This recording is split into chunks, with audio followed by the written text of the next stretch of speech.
안녕하세요. 자, 오늘은 멤버분들 및 구독자분들께 굉장히 중요한 FAQ, 사람들이 자주 물어보는 질문 정리해드립니다. 제가 이 채널을 거의 3년 넘게 했어요. 근데 제 채널을 보시는 분은 알겠지만 사실 똑같은 이야기가 계속 반복됩니다. 제가 하는 얘기 또 하고 한 얘기 또 하고 입 아프게 정말 입이 너무 아파요. 근데 왜 한 얘기 또 하냐면 여러분들이 맨날 똑같은 것만 물어봐요. 맨날 똑같은 질문 아시겠죠?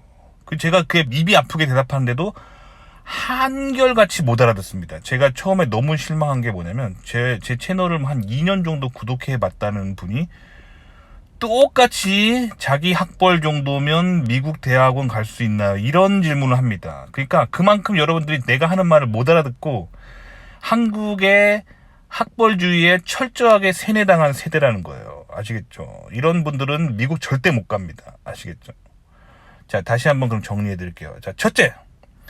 미국은 학벌 사회가 아니에요. 제가 이 얘기 거의 3년째 하는데 아직도 못 알아들어가지고 아직도 제가 한국에 무슨 지방대 나왔는데 이런 학벌로 미국 대학원 갈 수 있나요? 이런 질문하시는 분 이러면서 뭐 제 채널 뭐 1년 이상 구독해봤다 이런 소리 하는 사람들 뻥치지 마세요. 아시겠죠? 제가 지금 3년째 지금 미국은 학벌 사회가 아니라고 말하고 있는데 아직도 학벌 때문에 제가 미국에 못 갈 것 같다고 생각하시는 분들은 님이 그래서 세뇌가 무서운 거예요. 철저하게 님의 한국 교육에 세뇌당한 거예요. 학벌이 좋아야 좋은 대학원을 가고 학벌이 좋아야 좋은 회사를 간다. 그거는 한국에서만 성립되는 공식이고 그 공식이 만들어진 배경은 유교 때문입니다. 한국의 전통 사회와 전통 질서의 한국의 그 종교였던 유교 때문이고, 그리고 이 종교는 중국에서 온 종교죠. 심지어 한국 전통 종교도 아니야. 중국인 조상들이 만든 거를 지금 아직도 섬기고 있다는 게 말이 됩니까? 미국은 학벌 사회가 아닙니다. 아시겠죠? 미국 학벌 사회 아니에요. 학벌 안 중요합니다. 그냥 4년제 나왔구나 저 사람은, 요런 관점으로 보는 거예요. 아시겠죠? 저 사람은 석사 학위가 있구나 요 관점으로 보고, 저 사람은 박사 학위가 있구나 요 관점으로 보는 거지 학교가 몇 등짜리냐 전혀 안 중요해요. 아시겠죠? 두 번째, 이것도 정말 많이 물어보는 질문인데 학점도 별로 안 중요해요. 아시겠죠? 뭐 그렇다고 2점대는 좀 죄송합니다만 2점대는 좀 너무하잖아요. 그렇죠?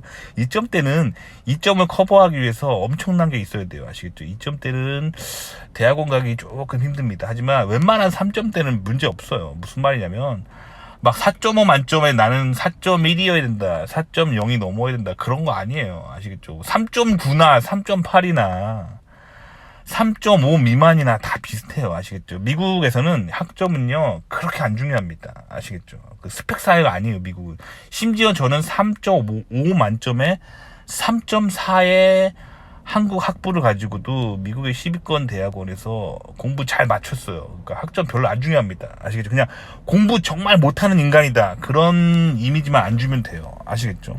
세 번째, 영어 점수도 별로 안 중요해요. 아시겠죠? 그 영어 점수 몇 점 가지고 막 집착할 필요 없어요. 특히 한국 사람들이 이거 집착하는 이유는 수능 때문이에요. 수능의 외국어 영역 80점 만점인가요? 저 땐 80점 만점인데 어쨌든 수능 외국어 영역 80점 만점에 몇 점 맞았고 전국 몇 %다 막 이런 개념으로 미국 영어 점수를 보는데 그렇지 않아요. 미니멈 리콰이어먼트만 넘기면 되고 미니멈 리콰이어먼트 못 넘기잖아요. 그러면은 그냥 그 학교 가가지고 어학연수 해가지고 그냥 한 1년 어학연수 한 거 보여주면은 면제됩니다. 아시겠죠?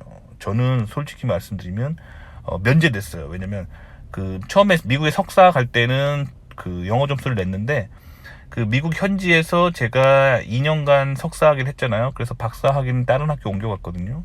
그래서 미국에서 2년 공부했다는 걸 증명하니까 면제됐어요. 아시겠죠? 영어 별로 안 중요하다는 얘기예요. 아시겠죠? 그리고 미니멈 리콰이어먼트만 넘기면 돼요. 아시겠죠? 4번, 이게 제일 중요해요. 이거 지금 제가 느낌표 몇 개 했습니까? 느낌표 10개 했나요? 연구 핏이 중요하단 말이에요. 그러니까 무슨 말이냐면 교수가 인공지능을 연구하는 교수다. 그러면 본인이 인공지능 쪽으로 학부 때 수업을 많이 듣고 프로젝트 한 경험도 있고 학부 때부터 미리 대학원에서 인턴한 경험도 있고 혹은 회사에서 그 관련 쪽으로 회사 다닌 경험이 있고 뭔가 연구 핏, 그 관련된 연구한 과거의 기록이 반드시 있어야 돼요. 아시겠죠? 근데 제가 지금 너무 답답한 게 한국 사람들은 4번이 없으면서 1, 2, 3번이 되게 중요하다고 생각하는데 그게 세뇌당한 거예요. 아시겠죠? 이게 한국의 그 학벌주의에 완전 세뇌당하신 거예요. 아시겠죠? 여러분들 이런 생각 가지고 있으면 미국에서 쫄딱 망합니다.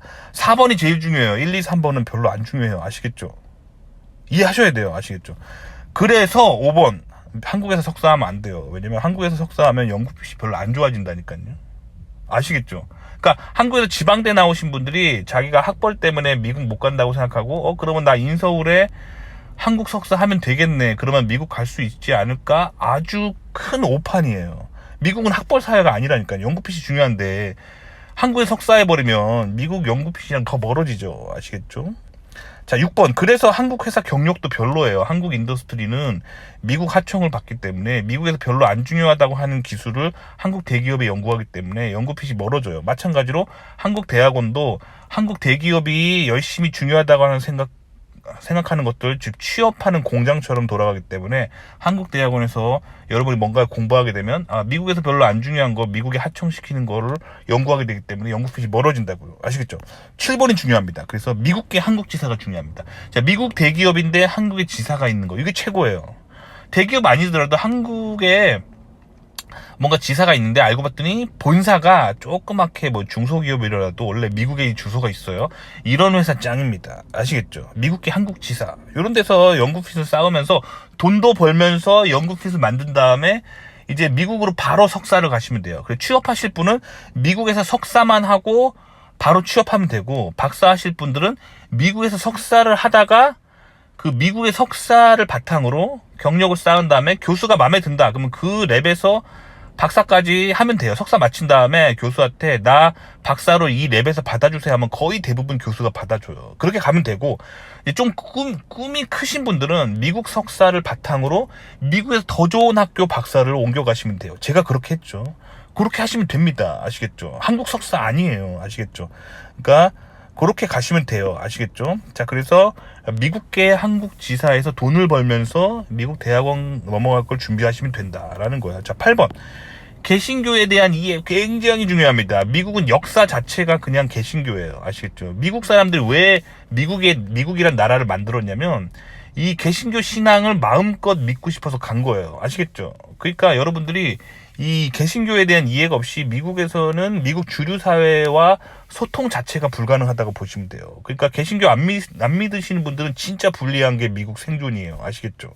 가끔 제 채널에 뭐 나는 카톨릭인데 나도 기독교 좀 알아 이렇게 하시는 분이 있는데, 이분들은 이제 이 미국의 문화를 전혀 모르니까 그런 소리 하시는 거예요. 아시겠죠? 미국 사람들이 왜 청교도인이라고 부르냐면 청교도인들의 청교도 뜻이 뭐냐면 우리는 카톨릭으로부터 완전히 탈출한다. 그래서 카톨릭적이지 않은 완전 성경적인 순수한 성경적 가치를 구현하고 카톨릭을 제거한다. 카톨릭적인 정신을 기독교에서 제거한다. 이게 청교도예요. 그러니까 사실은 카톨릭은 미국인의 정신과 아주 먼 종교가 카톨릭이에요. 아시겠죠? 그래서 여러분들이 미국의 문화와 중세 유럽의 역사를 좀 보면 아시겠지만 카톨릭 중심적으로 로마 교황이 권력을 잡으면서 이제 많은 문제들이 일어났죠. 그거에 반발해서 생겨난 세력이 바로 개신교고, 이게 바로 종교 개혁이잖아요. 아시겠죠? 종교 개혁하서 생겨난 개신교들이 영국 중심으로 뭉쳐요. 그래서 청교도가 생긴 거예요. 그리고 우리는 카톨릭의 잔재, 카톨릭의 정신을 기독교에서 완전히 제거한다가 그런 정신을 가지고 있는 사람들을 퓨리탄이라고 하는 거예요. 청교도. 아시겠죠? 그래서 영국의 의회가 있는 도시가 웨스트민스터라고 하는 도시죠. 바로 그 옆에 버킹엄 궁전이 있는 거잖아요. 영국 왕실이. 아시겠죠? 그러니까 영국 왕실과 의회를 중심으로 이 사람들이 똘똘 뭉쳐가지고 카톨릭에 대항하면서 개신교를 일으킨 거예요. 아시겠죠? 그래서 웨스트민스터, 즉 미국이 아니라 죄송합니다. 영국 의회가 있는 그 도시에서 웨스트민스터 사원에서 모여가지고 이 개신교인들이 웨스트민스터 신앙 고백이라고 하는 청교도인들의 기본 신앙의 뿌리를 만들어요. 그래서 웨스트민스터 신앙 고백에 의하면 교회의 주인은 교황이 아니다. 오직 예수 그리스도만이 교회의 수장이다. 이렇게 말하고 있어요. 그리고 뭐라고 말하냐면 교황은 적그리스도다. 즉 그리스도를 반대하는 자다. 이렇게까지 얘기한단 말이에요. 그러니까 카톨릭하고 미국 정서는 매우 먼 거예요. 아시겠죠? 그렇게 카톨릭적인 정신을 제거하려고 하는 이 순수한 성경 말씀주의를 주장하는 이 성서주의자들이 이 퓨리탄들이고, 이 퓨리탄들이 미국에 건너가서 미국을 세운 거예요. 왜냐면 유럽에도 자꾸 이제 카톨릭의 영향권이 미쳐드니까 이 사람들이 순수하게 성경을 믿고 싶어서 그래서 미국으로 도망쳐 간 거예요. 그래서 미국을 세운 거예요. 아시겠죠? 그러니까 개신교를 모르면 미국의 역사도 모르고 미국의 주류와 그 커뮤니케이션 자체가 안 됩니다. 아시겠죠? 그러니까 카톨릭 믿으시는 분들 이제 미국 가셔서 나도 기독교인인데 막 그러면서 이제 막 청교도인들하고 막 친한 척 하려고 하면은 이 굉장히 이질감을 느낄 거예요. 왜냐면 그 미국의 역사 자체가, 청교도 자체가 그 유럽의 그 카톨릭으로부터 탈출해서 그 미국의 그 개신교인들의 이상향을 세우려고 했던 운동이 미국 건국 운동이기 때문에, 아시겠죠? 개신교를 이해하는 게 되게 중요합니다. 아시겠죠? 그래서 8가지 굉장히 중요한 얘기 해봤습니다. 도움이 되셨기 바랍니다.